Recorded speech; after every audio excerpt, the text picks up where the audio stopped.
Assalamualaikum warahmatullahi wabarakatuh. Selamat pagi dan salam sejahtera bagi kita semua. Salam sehat kepada seluruh calon siswa SMK di Bojonegoro. Semoga atas ridho Allah, atas perlindungan Allah, kita semua, keluarga besar kita dijauhkan dari pandemik COVID-19 yang saat ini sedang melanda.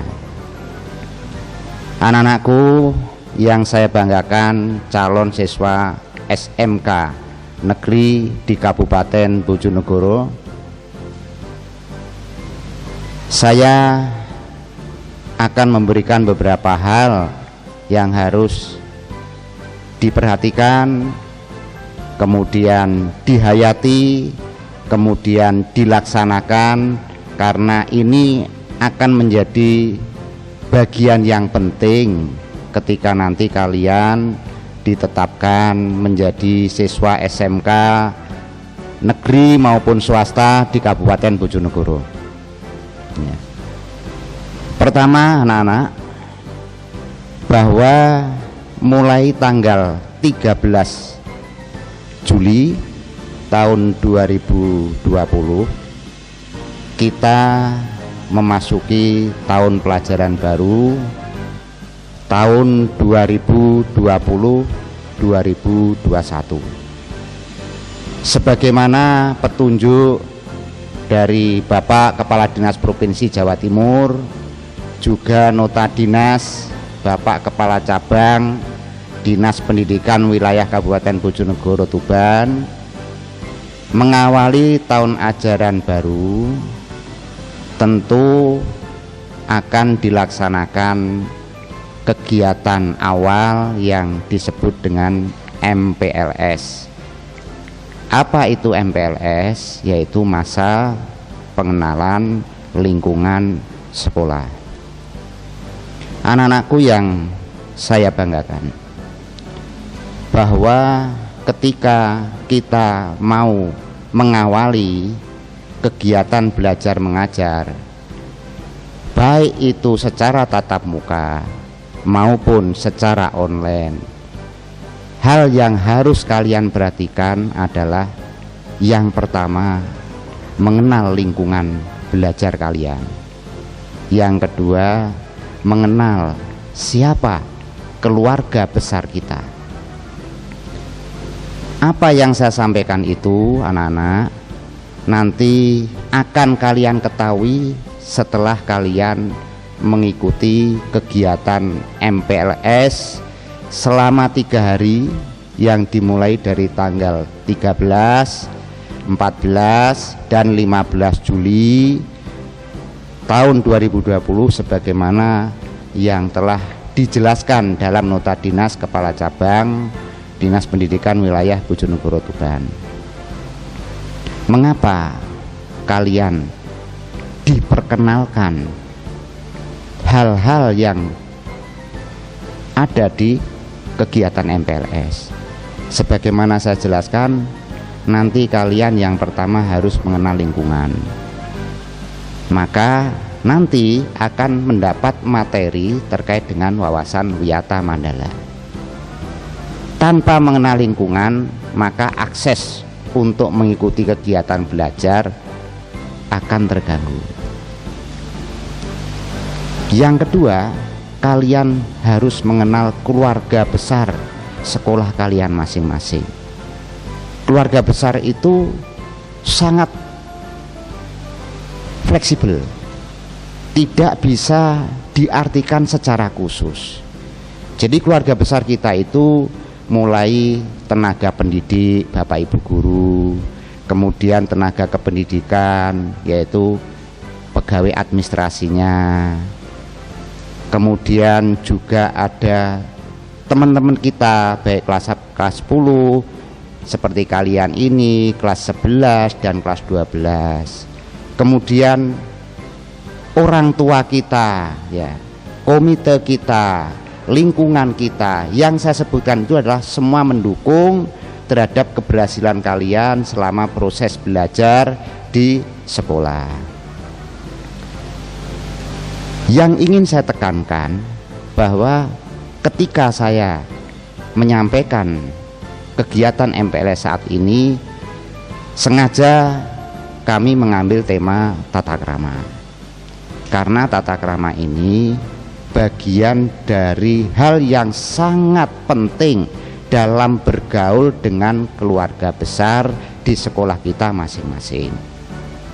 Artinya kita harus mencari keseimbangan antara mengenal lingkungan dengan bergaul sesama keluarga besar yang ada di sekolah kita. Maka akan terjadi keseimbangan, dan kalau keseimbangan itu terjadi, maka tujuan yang ingin kita capai anak-anak itu akan dapat segera terwujud. Kembali ke tema kita ya anak-anak ya, yaitu tentang tata krama. Tata krama ini sebetulnya adalah upaya untuk melestarikan jati diri bangsa, identitas bangsa. Kalau kita tidak punya tata krama, maka kita akan kehilangan jati diri sebagai bangsa yang mempunyai semangat kekeluargaan dan kegotong royongan. Nah, kalau sudah kehilangan jati diri, kita akan terputus dari mata rantai sejarah. Oleh karena itu, sejak dini, mulai dari pendidikan TK, SD, SMP, SMA, dan perguruan tinggi, kita wajib menjunjung tinggi tata krama ini dalam rangka upaya melestarikan identitas dan harga diri bangsa kita. Bagaimana caranya? Diambil cara yang sederhana saja ya. Kita sebagai makhluk sosial itu tidak mungkin bisa hidup sendiri. Kita pasti akan bergaul dengan orang lain di mana kita berada di suatu lingkungan ya. Dalam bergaul ini harus mempunyai sebuah etika yang namanya tata krama ya. Oleh karena itu ada pepatah bijak, misalnya tata krama dalam berbicara. Hati-hati, sering dikatakan oleh sebuah pepatah ya, bahwa ucapanmu adalah harimau kamu. Artinya apa? Apa yang kamu katakan itu bisa membahayakan diri kita.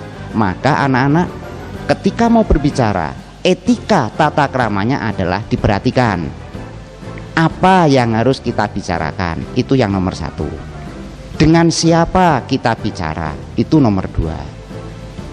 Kemudian bagaimana cara kita bicara, itu nomor tiga. Dan apa untung ruginya kalau kita bicara tentang itu. Kalau kalian mau menggunakan analisis tata krama berbicara ini, maka lahirlah yang disebut dengan toleransi, saling menghargai, saling menghormati, tidak menimbulkan ketersinggungan. Akhirnya komunikasi antar sesama akan terjalin dengan baik. Tentu Bapak tidak bisa memberikan contoh yang banyak tentang tata krama. Bapak hanya kepingin kalian evaluasi diri kalian saat ini sebelum masuk pada materi MPLS tema tata krama. Misalnya, bagaimana saat ini kalian bergaul? Bagaimana kalian saat ini berbicara? Bagaimana saat ini kalian bersikap? Nah, tentu tidak ada yang kita lakukan tuh baik semua, tidak ada ya. Maka kita evaluasi. Setelah itu cobalah nanti kalian perhatikan, amati ya, ikuti, akan ketemu ya kuesioner untuk mengisi secara jujur ya, secara jujur anak-anak, karena kejujuran itu yang akan menyelamatkan kita ya. Diisi perilaku, cara bicara kita, cara bergaul kita, ya, yang kurang baik saat ini seperti apa. Lalu buatlah sebuah komitmen, di kolom itu sudah kita siapkan.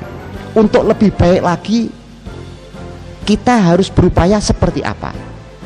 Setelah itu kalian isi, nanti secara teknik itu akan ditentukan oleh panitia dan akan dikumpulkan dengan cara online. Mengapa? Karena saat-saat ini kita masih masuk zona merah, ya. Kita belum boleh tatap muka sebelum mendapat rekon dari gugus tugas. Pesan Bapak, meskipun belajar jarak jauh, baik itu dengan sistem online maupun sistem yang lain, tetap protokol kesehatan harus kalian jaga sebagai bentuk tata krama bagaimana kita bergaul pada masa pandemi COVID-19. Apa protokol kesehatan yang harus kita laksanakan? Pertama, membudayakan memakai masker. Yang kedua, cucilah tangan dengan sabun saja, ya, dan sering-seringlah itu. Yang ketiga, jaga jarak dengan teman bergaul kita. Insya Allah kalau yang saya sampaikan itu kalian pahami, kemudian hayati, laksanakan dalam kehidupan sehari-hari, kalian sudah menanam kebaikan. Saya ingatkan anak-anak, kebaikan itu tidak akan pernah hilang kapanpun dan dimanapun. Dan suatu saat ketika kita butuh, kebaikan itulah yang akan menolong kita.